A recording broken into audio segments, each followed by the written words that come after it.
Hey guys, I just wanted to do another real quick video and try not to draw it out like the last one. I've been having a lot of questions about this gun.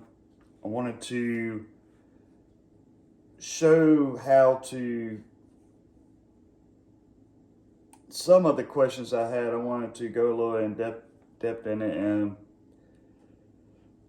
again, this is the Arrow Lower, Stag Arms Upper, the Black Rain Ordnance bolt carrier group. I usually use the Stag Arms bolt carrier group, but at the time they didn't have nickel boron, and I wanted to use the nickel boron. Honestly, just because I like the color and the cool color of it. The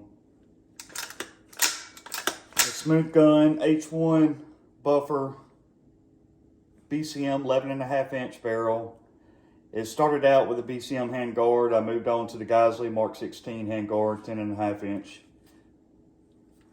The Surefire SOCOM RC2 suppressor with the Warcom time neutral. I used to have it timed left-handed, but I went ahead and timed it neutral to try that out. The bolt carrier group is really dirty, as you can see. The Troy Ambi mag release, so when I have a purchase on it, I can redo reloads. Geisley Maritime bolt release.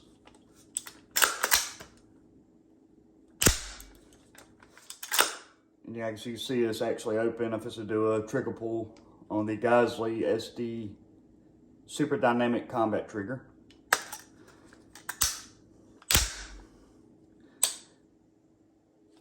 The safety, I cannot, at this moment, I don't remember what brand safety that is. I'll find out and put it in the description. I recently moved over to the Radiant 45 degree safeties, or actually they're 90 and 45 degree, but I usually do it on the 45 degree. This one's also 45. And I put the longer one on the right side, but this one's the same length on both sides. On the Radiant, I put the longer on this side, so when I can put it on safety and come off.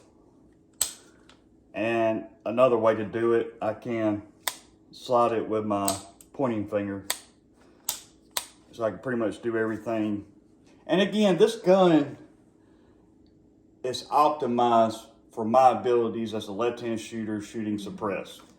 This ain't the right way to build one if you're left-handed.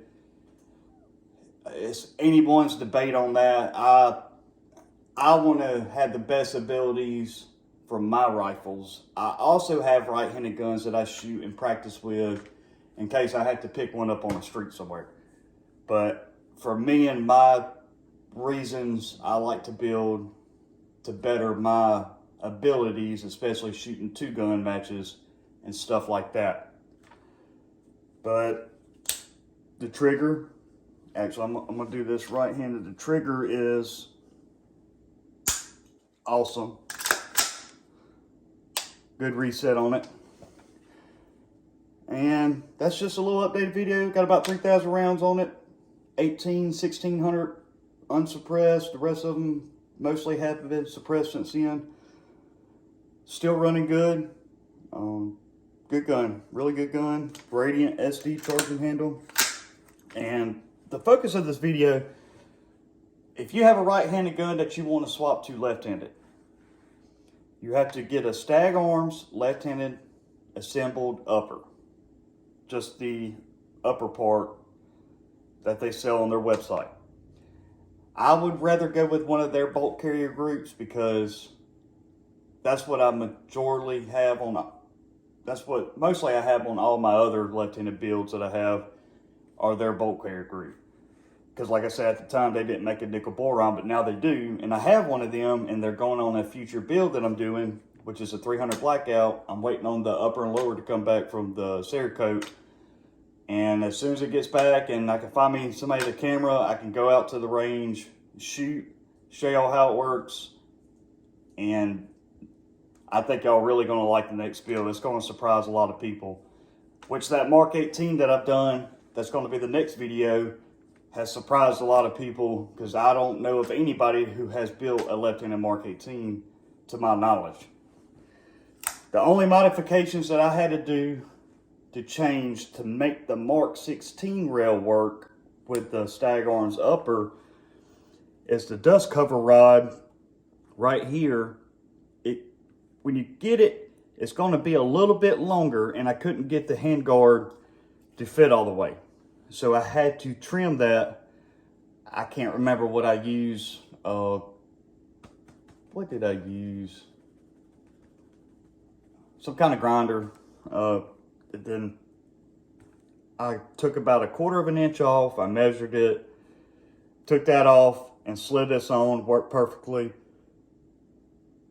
And it's really made to work with Stag Arms handguards, the length of it, that way it won't back out, because for a left-handed one, they don't come with a C-clamp to hold it in.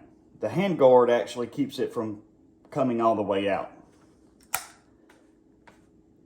This is it, and any more questions, I would love to answer. Please subscribe. I will have more videos coming up. I've been really busy for the past couple months, and I'll have a lot to show y'all.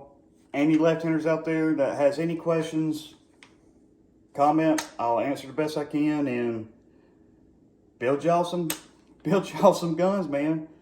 Especially if you shoot suppress, a left-handed upper is the way to go.